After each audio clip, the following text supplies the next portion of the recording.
Where do research proposals go wrong? Keep watching because I'm going to tell you about these 3 mistakes other students have made so you can avoid them. Firstly, the title is too broad. Secondly, they're being vague about how they're getting access to their sample. Thirdly, there is a really half-assed project timeline. I'm Dr. Elizabeth Yardley, and for the last 20 years, I've been working as an academic in UK universities. I have seen hundreds of research proposals. I've been on panels and committees that have considered research proposals. Proposals land in my inbox every single day. So I know what a good one looks like, and I certainly know what a bad one looks like. I have seen plenty of them. Okay, so let's dive right in with mistake number 1, which relates to the title. Specifically, the title is too broad. I have read so many proposals where the title is incredibly broad. Men's experiences of domestic abuse. A critical consideration of incarceration as a means of preventing offending. Representations of female serial killers in the media. Whilst these titles are great places to start, you need to be much more specific. And these questions can help you do that. Who, where, why? For example, in relation to the title, Men's Experiences of Domestic Abuse. Who? Which men? Who are they being abused by? A family member, an intimate partner? Where? Where are these men located? Are you focusing on a specific country, a specific region, a specific city? And don't limit your where to geography either. Think about where these men are located in the social structure as well, by thinking about social divisions. Are you focusing on a particular social class, an ethnic group, men with a particular disability, men within a specific age group? Why? Why do you think it's important to look at the experiences of this group? Do you think something needs to be done in terms of law, policy, or practice?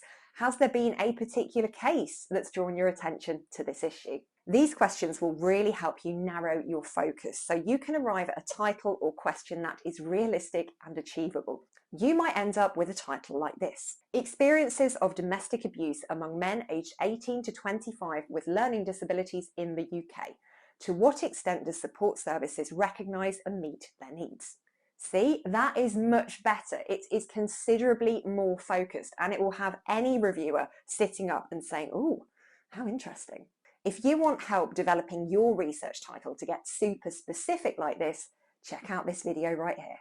Now, you might be thinking, I don't want to get too specific. I want to be guided by my supervisors. They're the experts. No, no, no, no, no, no. At this stage in your studies, we expect you to know your stuff. You should be familiar with the field. You should be well versed in the literature. We don't want woolly, fluffy, maybe this, maybe that type research proposals.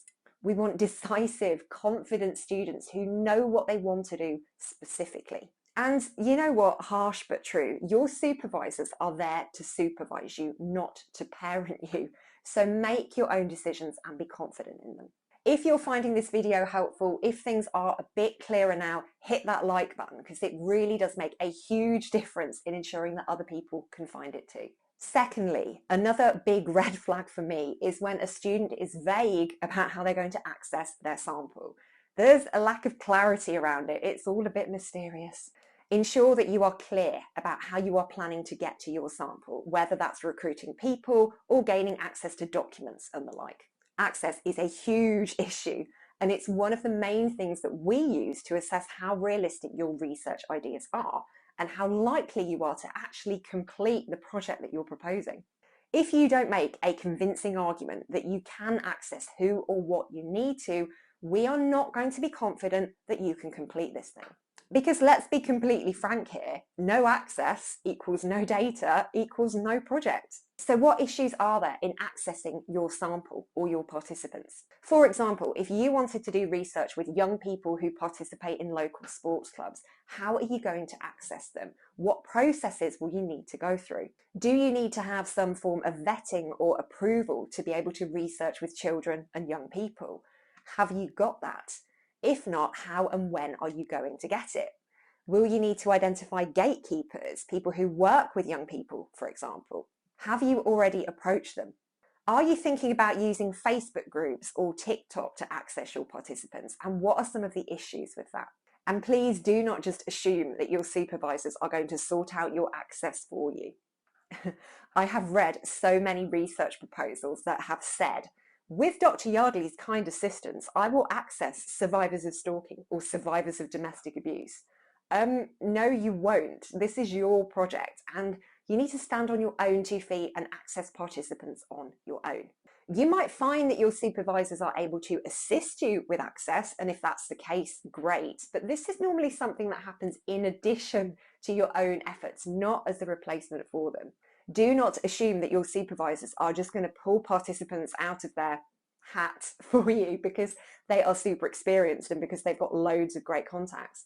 That is cheeky, that is entitled, and that is lazy. Just saying, do it yourself. If the tips I've shared with you so far are going to help you make progress and push the needle forward, take a moment to hit that subscribe button because I have a lot more videos just like this one on the way. Thirdly, a half-assed project timeline. I see many research proposals that include a section called timeline or research plan, and underneath it there is a really basic table or a very poorly screenshotted chart that's oriented the wrong way around, and I have to go kind of like this to look at it. That is annoying. That is really annoying. So if that's you, go and find a video on how to do section breaks in Microsoft Word and you will have a valuable skill for life there. Anyway, I digress. Usually when I see that table, there are a few rows that go something like this. Months 1 to 6, literature review. Months 7 to 12, methodology. Months 13 to 18, data collection. Now, I know how this happens, I really do, because by the time you've written everything else in your research proposal, you have run out of steam, you are bored of it, you just want to submit the darn thing. So you spend not very much time at all on the timeline. But doing a really detailed, well thought through timeline is essential, and it's going to be crucial in convincing the person reading the proposal that you mean business. It's going to communicate your understanding of the realities of the research process, namely that that process isn't always a linear, straightforward one. Phases often overlap, and the project timeline is not simply just going to track the chapters of the written up dissertation. Doing the timeline is not difficult. It does not need to take you loads and loads of time.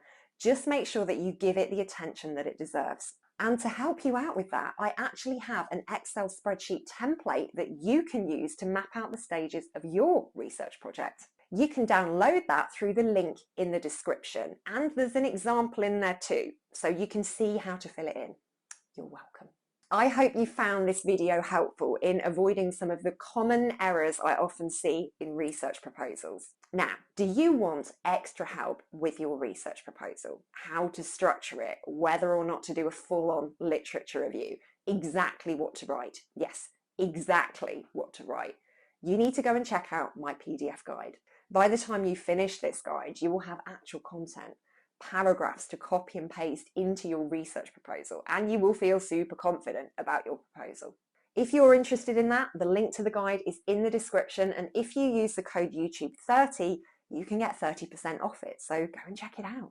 If you want more tips like this, and this, and this, and assorted other topics annoyingly popping up on your screen right now, become a degree doctor insider by signing up for my weekly emails. Details of how you can sign up are in the description, so go and take a look at that, and I will be back soon with more dissertation tips.